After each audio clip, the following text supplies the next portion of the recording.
ఏడేళ్ల నిర్లక్ష్యం ఈ రోజు 19 ప్రాణాలను బలి తీసుకుంది. ఆ ఇరుకైన రోడ్డు, ఆ గుంతలు, ఆ డివైడర్ లేని వృత్తి మార్గం. 7 ఏళ్లుగా ఆ ఫైల్ కదలకపోవడం వల్లే ఈ రోజు 19 కుటుంబాల్లో చీకటి నిండింది.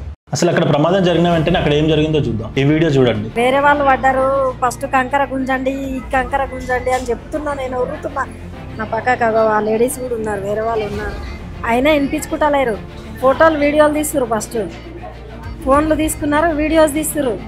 నాయన మీ కాళ్ళు మొత్తం మమ్మల్ని తీయండి, కొంచెం ఈ కంకర గుంజండి అంటే పారాలు లేవమ్మా, ఏమిటితోటి చూస్తాను. బస్సులో గాయపడిన ఒక మహిళ చెప్తున్న మాటలు ఇది విన్నారు కదా. ఆమె ఏం చెప్తుందో. ఒక మనిషి ప్రాణం పోతుంటే నీకు వీడియో తీయడం ఇంపార్టెంటా? నీకు కనీస మానవత్వం లేదా?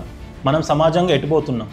రోడ్డు మీద ప్రమాదాలు జరుగుతూనే ఉన్నాయి, చనిపోతూనే ఉన్నారు. ప్రతిసారి కారణం డ్రైవర్ నిర్లక్ష్యం అని ఒక ఫైల్ మూసేస్తాం. కానీ ఈ చేవేళ్ల ప్రమాదం అది డ్రైవర్ నిర్లక్ష్యం మాత్రమే కాదు, అది 7 ఏళ్లుగా కదలని ప్రభుత్వ ఫైళ్ల నిర్లక్ష్యం, మాకేంటిలే అనుకున్న అధికారుల నిర్లక్ష్యం, డబ్బు కోసం డబుల్ లోడ్ వేసి టిప్పర్ల ఓనర్ల నిర్లక్ష్యం, ప్రాణాలు పోతుంటే వీడియోలు తీసిన మన సమాజ నిర్లక్ష్యం. 19 ప్రాణాలు, అందులో ఒక పసిబిడ్డ, 8 మంది మహిళలు. వాళ్ళు పొద్దున్నే తాండూరు నుండి హైదరాబాద్ బయలుదేరారు. ఒకరు పని కోసం, ఒకరు చదువు కోసం, ఇంకొకరు వైద్యం కోసం. వాళ్ళందరిది ఒకే తప్పు, క్షేమంగా ఇల్లు చేరుకుందామని ఆ బస్సు ఎక్కడం. తెల్లవారుజామున 6 గంటల 10 నిమిషాలకు మీర్జాఘాట్ దగ్గర ఎదురుగా వస్తున్న ఒక టిప్పర్ యమదూతలా వచ్చి ఆ బస్సును ఢీకొట్టింది. 19 కుటుంబాల్లో చీకటి నింపింది. ఇప్పుడు చెప్పండి, ఇది యాక్సిడెంటా?